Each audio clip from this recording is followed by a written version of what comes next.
Good morning, my name is Rakesh Rajani. I work with Twaweza, which is a citizen-centered initiative in East Africa that seeks to bring change through access to information and public imagination and citizen engagement and accountability.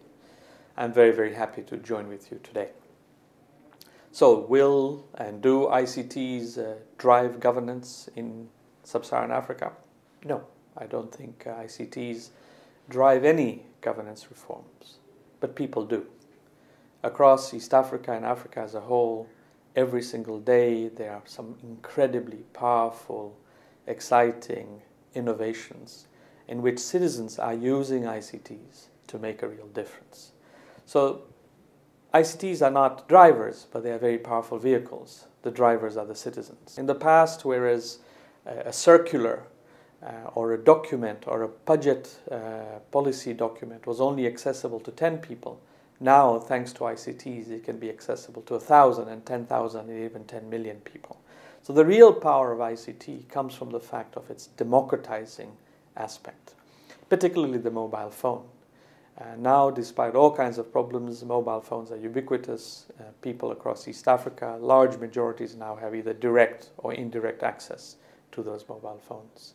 The fact that information can be so easily organized and shared and communicated so quickly, and not only from one central source to many, such as radio or television, but from many to many, such that through mobile phones, through Facebook, through Twitter, millions of people can communicate with millions of other people, not within their own borders, not within your own continent, but across the world so quickly in real time.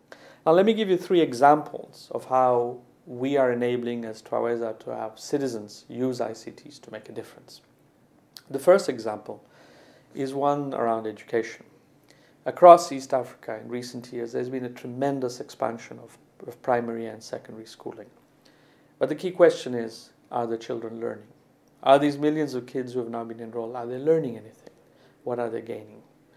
And we always knew that there was a problem with this, but we didn't have the data to back it up. It was just anecdote.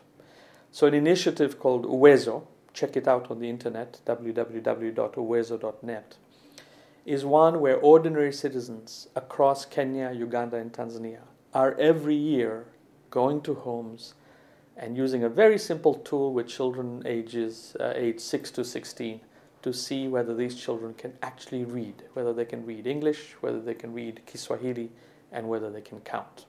And what do we find? What do we find in this exercise?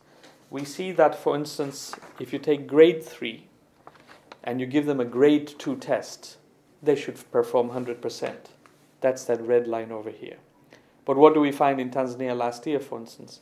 That when it comes to Kiswahili, 7 out of 10 children can't read at the level they should. When it comes to English, 9 out of 10 children can't read at the level that they should. And to arithmetic, again, 7 out of the 10 can't. This exercise was done through very little training using a simple tool by thousands of citizens in every single district across Kenya, Uganda, and Tanzania. There are 30 communities, and in each of those communities there are 20 households in which all children are tested every year. What this does is provide a bottom-up feedback to the government, to the policymakers on what is actually happening on the ground, and it is done by citizens. And once these results are out, the question is, so what? That's where ICT comes in. These results are shared through radio, through television, through mobile phones, SMSs go out.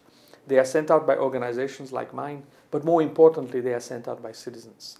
When citizens hear about this on radio and they see it's relevant to them, they will SMS or call 5 of their friends, and then each one of those friends will do something and act and take an action.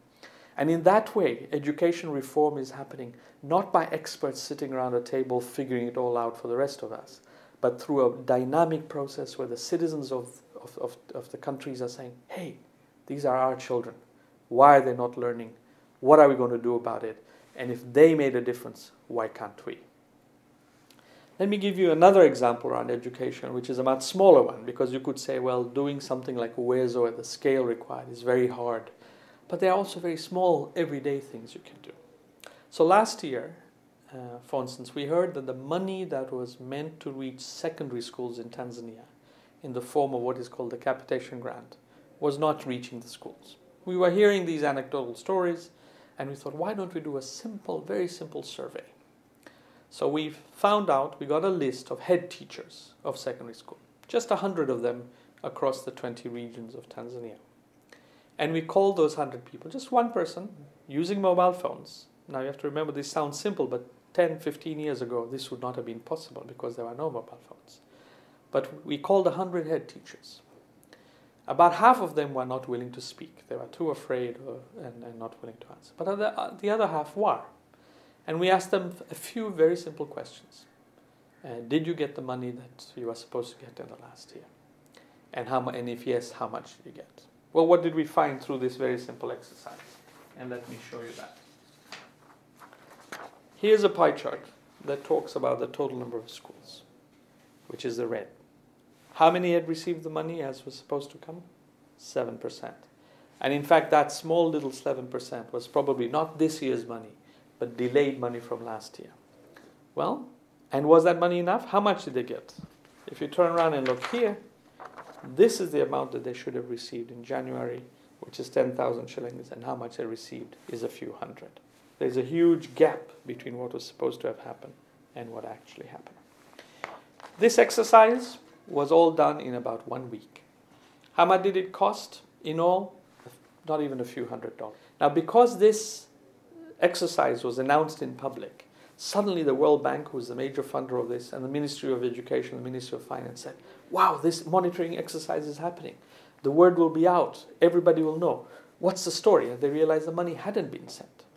So even before we released the results, the very fact that we were doing this put enough pressure on the World Bank and the government to make sure that the money was sent. And within weeks of us doing this monitoring exercise, several tens of millions of dollars were sent to schools in the form of this money. So a small exercise that involved technology and citizens, costing a few $100s, leveraged the release of tens of millions of dollars reaching schools. Let me give you one more example about water. Focus now on urban areas. In Dar es Salaam, a city of over 4 million people, water is a chronic problem. And as a result, donors and governments have come together to create a project of water kiosks. The idea is that a private entrepreneur will run these kiosks. You go there and you buy water at a specified price. So the price is regulated, and it's supposed to be ones where you can get clean water. Again, anecdotally, we were hearing there was problems, but we thought, why don't we establish this as a fact? What did we do? We found one volunteer, one single person. And we looked at a map of Dar es Salaam. We randomly selected 40 water kiosks to be visited. In 1 week, he visited 40 kiosks. What did he find? Well, first he found that 15 of those 40 kiosks were not working at all. And he took digital photographs of each one. So if anybody wants to argue with that fact, it's hard because we have this photographic evidence. In the remaining 25, the price of water per bucket should have been only 20 shillings. What was the actual price in those 25 kiosks? Here's what you see. This red line here represents what the price should have been. There was not a single kiosk that sold water at that price. There are a few that sold it at slightly higher, 30 shillings. There are others that sold it at 200 shillings, many that sold it at something like 115 in between. This exercise, which took, again, just a few $100s and was done in a week in a very simple procedure, because that information then was then made public, was in the newspapers, it traveled. And ICT made it travel. People tweeted it, people Facebooked it. People used all simple conversations to make the word round after they heard it on radio. It put pressure on the regulator to act. They came and followed up. They sent their own monitoring missions. And they created a debate in the country as to why is it that better off people like myself have piped water coming to my house and we are paying much less when poor people have to pay much more. Why is it that these projects are not working for the poor? It created a whole discussion in the donor community as to why is it that this recent project that had cost tens of millions of dollars was running so poorly. All these examples, and there are many, many others, show that citizens can use and are using ICTs and using very simple monitoring mechanisms to find out what's going on the ground so they can inform themselves and they can inform the authorities and make a difference. And this is something that we can do in everything. In fact, Twaweza is about to launch what we call our Mwananchi survey. This is a national survey involving randomly selected households across Tanzania and soon also Kenya and Uganda. And every week, using the mobile phone, using a call center, we will call them and ask questions, a few questions, 7 or 10 questions about something that's going on. It's very quick. The whole process should take no more than 2 weeks from when we come up with the questions, calling them, getting the answers, analyzing the data, writing it up, and releasing it so that everybody, not only those citizens, but everybody across the country knows. And that sort of power, that sort of democratizing feedback power was something that would have been unthinkable before the dawn of ICT. Now, in conclusion, I could say how we could do many, many more projects. But I think the real power is not our projects.